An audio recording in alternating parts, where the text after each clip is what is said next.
हाकिम को चिट्ठी लिखो, उस पर सिर्फ इतना लिखना लानत है, देश की मोदी सरकार पे लानत है, मोदी सरकार पे लानत है।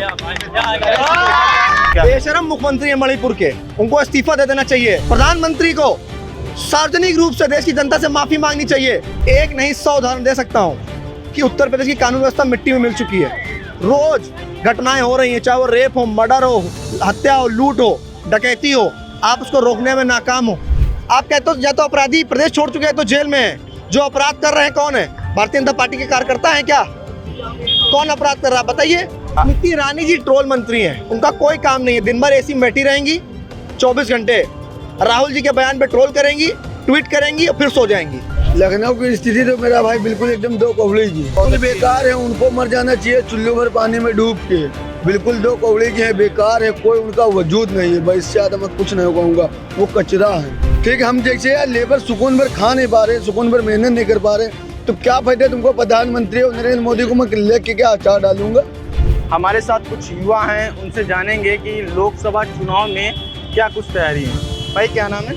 मेरा नाम आर्यन मिश्रा है, मैं लखनऊ का रहने वाला हूं। आर्यन, ये बताइए कि आगामी लोकसभा चुनाव है, इस बार किसको केंद्र में बैठाना चाह रहे हैं? एक ही नाम है, उस नेता का नाम राहुल गांधी है। ये मैं कांग्रेस पार्टी का कार्यकर्ता हूँ इसलिए नहीं कह रहा हूँ, ये देश की जनता आप कह रही है, कि देश की जनता ने मोदी सरकार के कार्यकाल को देख लिया कि जिस तरह से हमारा देश जल रहा है, हमारे देश में बढ़ रही बेरोजगारी अहम मुद्दा है, उस पर सरकार चर्चा नहीं कर रही है। महंगाई जो 7वें आसमान को छू रही है, हिंदू मुसलमान जो इन्होंने कर रखा है 2014 से, भारत पाकिस्तान, मंदिर मस्जिद, ये कोई मुद्दा नहीं है। मुद्दा है महंगाई, बेरोजगारी, शिक्षा, स्वास्थ्य। इन मुद्दों को लेकर देश की जनता कांग्रेस पार्टी को 2024 में पूर्ण बहुमत के साथ जिताने जा रही है और राहुल गांधी जी प्रधानमंत्री बनने जा रहे हैं। मगर भारतीय जनता पार्टी कह रही है ना तो महंगाई है ना तो बेरोजगारी है, इसको कैसे देखते हैं? देखिए, जब से भारतीय जनता पार्टी आई ना, तब से राजनीति बदल गई है, नफरत की राजनीति हो गई है, चारों तरफ नफरत की राजनीति है। आप हिमाचल देख लीजिए, कर्नाटक देख लीजिए, मोदी जी ने तमाम जुमले दिए लेकिन वो जुमले असफल रहे। वहाँ राहुल जी के नेतृत्व में मोहब्बत की दुकान खुली और नफरत की दुकान इनकी हारी। तो ये उदाहरण है। आगे आगे देखिए, 2024 के चुनाव है, तमाम राज्यों में चुनाव है, MP, हरियाणा, तेलंगाना, हर जगह भारतीय जनता पार्टी का सफाई होने जा रहा है। जिस तरह से उत्तर प्रदेश के उप मुख्यमंत्री केशव प्रसाद ने आज बयान दिया है कि उत्तर प्रदेश की 80 लोकसभा सीटों में 80 भारतीय जनता पार्टी जीतेगी, इसे कैसे देखते हैं? केशव जी से कहिए पहले मणिपुर पर चर्चा करें, केशव जी से कहिए पहले उत्तर प्रदेश की लोग कानून व्यवस्था पर चर्चा करें। केशव जी से कहिए कि पहले नींद से जागें और उत्तर प्रदेश की जर्जर स्थिति को देखें। वो केशव जी अहंकार में डूबे हुए हैं, अपने प्रयागराज में चुनाव वो हार चुके हैं, 2022 में चुनाव वो हारे हैं। उनको किस बात का घमंड है कि उत्तर प्रदेश सरकार में उप मुख्यमंत्री हैं? अरे अहंकार तो रावण का भी नहीं रहा, आपका भी नहीं रहेगा, और 24 में देश की जनता मार के भगाएगी आपको, ये आप लिख के ले लीजिए। जिस तरह से ओम प्रकाश राजभर का नाम तो सुना ही होगा, जिस तरह से वो पहले बसपा में थे, फिर समाजवादी के साथ गठबंधन हुआ, अब भाजपा में चले गए। उनका बयान था कि मैं जब तक रहूँगा तक भाजपा में नहीं जाऊँगा, इसको कैसे देखते हैं? जिसकी कोई विचारधारा ना हो, जिसका कोई अस्तित्व ना हो, जो अपनी बात पर टिक ना पाए, उस आदमी के लिए बारे में चर्चा करना मुझे लगता है फिजूल का आप समय को गंवा रहे हैं। ओम प्रकाश राजभर तो कह रहे हैं कि हमारे साथ समाजवादी के 4 विधायक भी साथ जा रहे हैं 24 तारीख को। ओम प्रकाश राजभर जैसे तमाम लोग हैं, स्वार्थी लोग हैं, वो लोग वो राजनीति को मतलब सत्ता पाने के लोभी हैं। उनको जनता की सेवा नहीं करनी है, जनता के मुद्दों पे बात नहीं करनी है। भाजपा की सरकार है, आज उसमें चले जाएंगे, कल सपा की आएगी उसमें चले जाएंगे। उनकी क्या विचारधारा है, उनका क्या अस्तित्व है? उनका जमीन मर चुका है, उनकी इंसानियत मर चुकी है। जब एक व्यक्ति अपनों का नहीं हो सका तो देश की जनता का क्या होगा, प्रदेश की जनता का क्या होगा? आप भी चले जाओ, washing machine, Bharatiya Janata party तो वॉशिंग मशीन है, जो जाएगा धुल का सफाया हो जाएगा। मगर जिस तरह से उत्तर प्रदेश के मुख्यमंत्री योगी आदित्यनाथ ने कहा है कि सभी माफियाओं को मिट्टी में मिला दिया हो, चाहे कोई भी हो। उत्तर प्रदेश की कानून व्यवस्था मिट्टी में मिल चुकी है। एक उदाहरण नहीं 100 उदाहरण दे सकता हूँ मुख्यमंत्री जी को, एक नहीं 100 उदाहरण दे सकता हूँ कि उत्तर प्रदेश की कानून व्यवस्था मिट्टी में मिल चुकी है। रोज घटनाएं हो रही हैं, चाहे वो रेप हो, मर्डर हो, हत्या हो, लूट हो, डकैती हो, आप उसको रोकने में नाकाम हो। आप कहते हो उत्तर प्रदेश डबल इंजन की सरकार है, देश में डबल इंजन की सरकार है, एक में अडानी बैठे हैं, एक में अंबानी बैठे हैं। देश की जनता कहाँ है पूछ रहे हैं। हम लोकतंत्र में सवाल करेंगे। आपने देखा होगा मणिपुर की घटना, उस पर मैं एक शायरी कहना चाहता हूँ। हाकिम को चिट्ठी लिखो और उस पर सिर्फ इतना लिखना लानत है।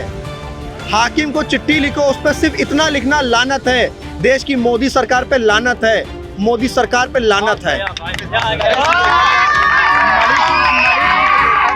मणिपुर में जिस तरह से 2 कुकी समुदाय की महिलाओं के साथ निर्वस्त्र सड़कों पर परेड कराया गया, वहाँ के मुख्यमंत्री कहते हैं कि ऐसे सैकड़ों वारदातें होती हैं, सैकड़ों FIR होती हैं। क्या बेशरम मुख्यमंत्री है मणिपुर के, उनको इस्तीफा दे देना चाहिए। अगर उनकी आंखों का पानी मरा ना हो तो नैतिकता के आधार पर देश की जनता से माफी मांगे और इस्तीफा देने का कार्य करें। प्रधानमंत्री को सार्वजनिक रूप से देश की जनता से माफी मांगनी चाहिए। मणिपुर की हालात तो चर्चा आप कब करोगे? वहाँ की बहनों के साथ अत्याचार हो रहा है, जब दूसरे प्रदेशों में तब आप बोलोगे। आपने आके कहा बहुत पीड़ा है, बहुत दर्द है, दिखावा किया आपने। 36 सेकंड मणिपुर पर बोले आप, उसके बाद अब राजस्थान और छत्तीसगढ़ में चले गए।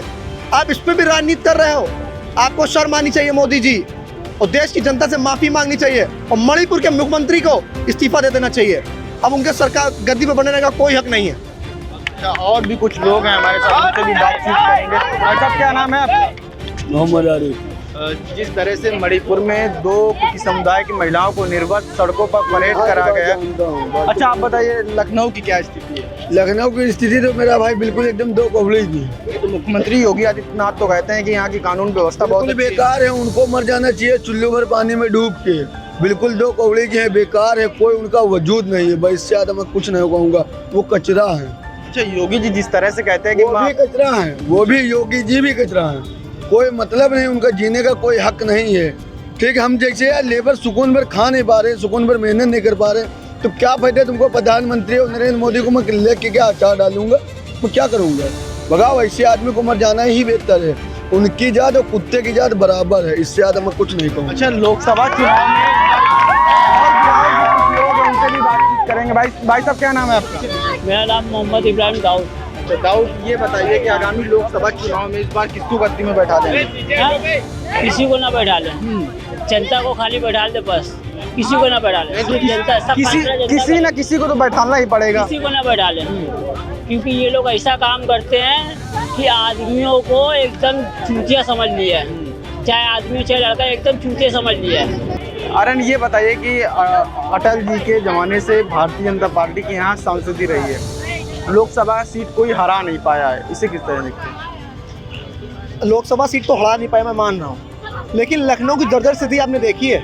मुख्यमंत्री जी कहते हैं गड्ढा मुक्त उत्तर प्रदेश, मेन हजरतगंज में, आलमबाग में, इंदिरा नगर में, जो लखनऊ के पॉश इलाके माने जाते हैं, वहाँ पर गड्ढे हैं। क्या मुख्यमंत्री की आंखों में पट्टी बंधी हुई है कि दिन भर सोते रहते हैं, AC में बैठे रहते हैं, उनको दिखता नहीं है? कि दिन भर हवाई जहाज में उड़ते हैं कि उनको गड्ढे नहीं दिखते हैं? ये तो मुख्यमंत्री तो कहते हैं कि उत्तर प्रदेश पूरा गड्ढा मुक्त हो गया है। अरे मुख्यमंत्री तमाम बातें करते हैं। सुबह उठ के कहते हैं मैंने 1 करोड़ युवाओं को रोजगार दे दिया, मैंने छात्रों को शिक्षा दे दी, महिला को सुरक्षा दे दी। उत्तर प्रदेश में रोज रेप हो रहे हैं, कौन कर रहा है? आप कहते हो या तो अपराधी प्रदेश छोड़ चुके हैं तो जेल में है, जो अपराध कर रहे हैं कौन है? भारतीय जनता पार्टी के कार्यकर्ता हैं क्या? कौन अपराध कर रहा है बताइए? जब आपके हिसाब से सब अपराधी जेल में है तो प्रदेश छोड़ चुके हैं, तो अपराध कौन कर रहा है? आप एक अपराधी को मारने के चक्कर में 2 अपराधी नए पैदा कर रहे हो। आप कहते हो अपराध मुक्त उत्तर प्रदेश। तो नींद से जागिए, अहंकार से बाहर निकलिए। प्रदेश की जनता, देश की जनता सवाल कर रही है आपसे। ये लोकतंत्र है, हम सवाल करेंगे, आपको जवाब आपको देना होगा। जब महंगाई को लेकर आर्यन जी क्या कहेंगे? जिस तरह से टमाटर के रेट, हम लोग सड़कों पे आंदोलन कर रहे हैं, कांग्रेस पार्टी के नेता राहुल जी के नेतृत्व में हम लोग सड़कों पे आंदोलन कर रहे हैं, लेकिन देश की भारतीय जनता पार्टी की सरकार इस पर चर्चा करने के लिए नहीं तैयार है। लोकसभा के सत्र में चर्चा करने को नहीं तैयार है, विधानसभा के सत्र में चर्चा करने को नहीं तैयार है।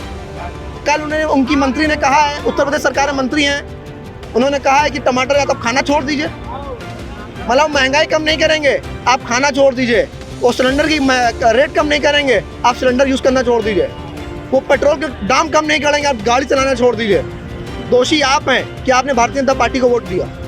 कल संसद में स्मृति ईरानी ने एक बयान दिया था, उन्होंने कहा स्मृति ईरानी जी ट्रोल मंत्री हैं, उनका कोई काम नहीं है, दिन भर AC में बैठी रहेंगी 24 घंटे, राहुल जी के बयान पे ट्रोल करेंगी, ट्वीट करेंगी और फिर सो जाएंगी। ये तो उन्होंने विपक्ष पर सीधा निशाना साधा है कि मणिपुर को लेकर बंगाल, बाल विकास मंत्रालय उनके पास है ना, वो कितनी महिलाओं की महिला है ना, मणिपुर पे इतनी भयानक दुर्दशा हुई है महिला की, एक बहन की, उसकी इज्जत उतारी गई है, उस पर चर्चा आप कब करोगे?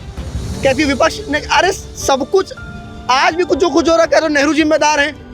अगर कांग्रेस ही जिम्मेदार हो तो इस्तीफा आप दे दो, बैठा लो कांग्रेस के प्रधानमंत्री को, देख लेते हैं देश कैसे कहाँ पहुँच जाएगा। प्रधानमंत्री तो कहते हैं कि कार्रवाई होगी। प्रधानमंत्री अहंकार में डूबे हुए हैं, तब वहाँ के मुख्यमंत्री कह रहे हैं 100 घटनाएं ऐसी हो चुकी हैं, मुख्यमंत्री खुद कह रहे हैं कि 100 घटनाएं ऐसी हो चुकी, उसके बावजूद भी प्रधानमंत्री उनका इस्तीफा नहीं ले पा रहे हैं। उत्तर प्रदेश में सांसद है ब्रजभूषण शरण सिंह, उनके चार्जशीट में कहा गया कि यौन शोषण के आरोप लगे हैं उनके ऊपर, कहा गया अदालत में केस चलना चाहिए, सजा मिलनी चाहिए, कहाँ है, इस्तीफा नहीं मिला आज तक। तो ये अहंकार वाली पार्टी है, जनता के समस्या को सुलझाने वाली पार्टी नहीं है। इनका अहंकार 24 समाप्त होता नजर आ रहा है।